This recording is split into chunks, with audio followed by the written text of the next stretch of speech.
everybody, my name is Elliot. I'm with Touchstone Financial Education. I'm the Chief Content Creator here. Our purpose is to educate folks on retirement, investing, and saving.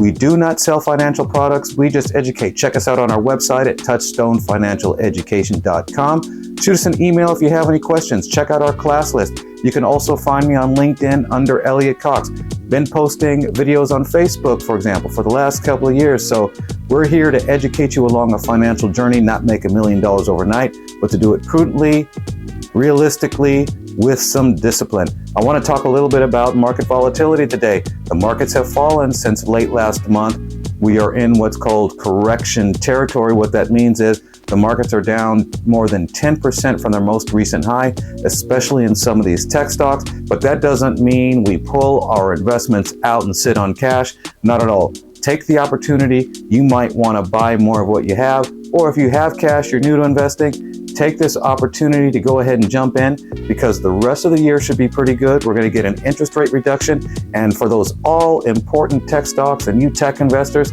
take a look. There are some great opportunities happening right now. A good one to take a look at is CrowdStrike. They had some problems with their software a few weeks ago in regards to their Microsoft platform. But guess what? They went from $398 a share down to below $200 a share, and they are now trading at $244. So there are some good opportunities to look out for. Use your platform. Do your homework. If you have any questions, reach out to us. If you're a long-term buy and hold investor, keep pumping money into those mutual funds and exchange-traded funds through your retirement plan at work or maybe on your own. Once again, if you have questions, check us out. Please like, follow, share, and subscribe.